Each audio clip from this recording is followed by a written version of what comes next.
Welcome to this video of SEAwise, where we will show how we assessed the effects of fishing on the Benthic ecosystem. And more particularly within SEAwise, we build upon the existing methodology from the FBIT ISIS working group, and we try to connect it with the mixed fisheries assessment. So we try to connect those two disciplines so that we can evaluate the effects of fisheries management measures also on the Benthic ecosystem. And to that end, we had three steps. First, we had to simulate depletion scenarios by matching the métiers that were used in the mixed fisheries models also to the métiers that are used in the Benthic impact assessments. So that's our first step. Once we have the output of those, it's the depletion estimates for each of the simulated management scenarios. Then we can do an RBS estimation. So that's the estimation of the benthic indicator, the relative benthic state. With those outputs for each of the different management scenarios, we can then go to the third step, which is an assessment of whether policy targets are attained or not under the Marine Strategy Framework Directive. And these are the three steps that I will very briefly walk through with you. Ready? Okay. So we start with the depletion scenarios. The mixed fisheries models, they are designed to assess the status of the stocks and see how different management measures result in a good environmental state for the fishery stocks, for multiple stocks together. One of the side outcomes of these management measures is that they produce effort trajectories for each of the different métiers that are modeled in the mixed fisheries simulations.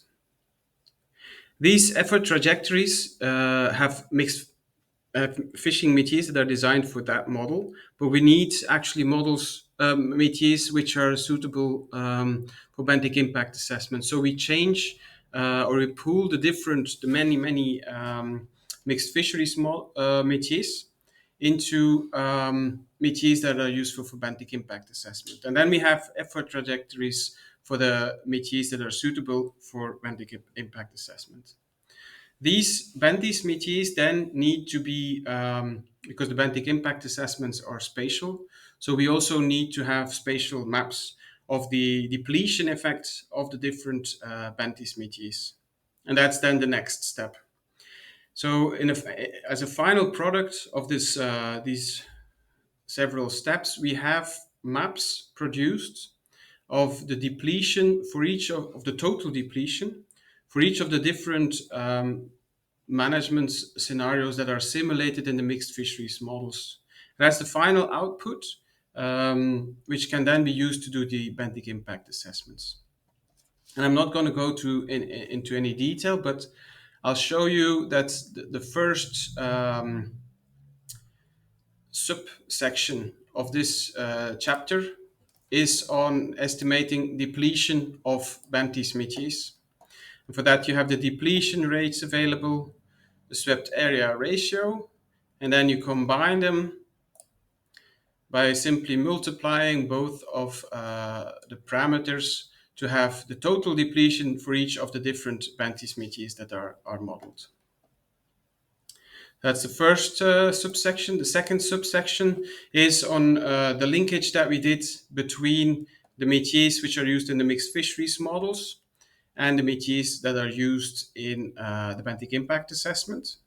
We illustrate that for the North Sea, and we also have an illustration of how we did the scaling.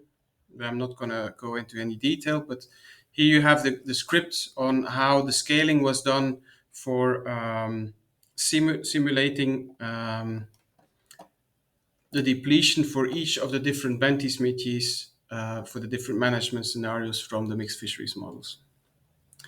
Then we can go to the next step. That's the relative benthic state estimation. For that, you will need the output from the previous step, which is the depletion estimates for each of the different management scenarios. And then we will complement it with R, which is the intrinsic recovery rate of the benthic biomass of each of the different grid cells in the raster. This benthic sensitivity, we have a map for the North Sea, which is taken from the study by Reinsdorp et al. In 2018. And we combine it with the depletion scenarios using the scripts which are available here. And the idea is that we use raster algebra instead of a for loop to loop over every of the different grid cells.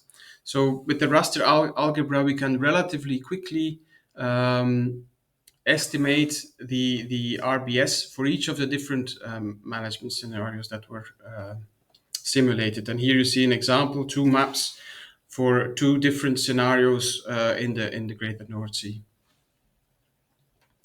Once this is done, we have these rasters with the relative benthic state for each of the different scenarios, and then we can go to an MSFT assessment, which is an assessment that shows whether policy objectives are attained or not. And in the script, we add the broad habitat types that are used for assessing whether in each habitat type 75% of the area achieves good habitat quality. But habitat quality is defined with, and you see the three panels, with RBS and different thresholds for RBS, 0.75, 0.80, and 0.90, because these RBS thresholds still needs to be defined. But for two selected scenarios, the status quo and then an FMSY scenario, you can see whether within each of the different broad habitat types, which are on the x-axis, the 75% threshold shown by the horizontal dashed line is achieved or not. And in this way, we have an assessment of the effect of the management measures that were developed within a mixed fisheries context. So we have an assessment on their effect on the benthic ecosystem and whether Marine Strategy Framework Directive targets are achieved for the benthic ecosystem. And with that, I would like to thank you for your attention, and I hope you find the video useful and that you will be able to apply the source code to your case study. Thank you very much.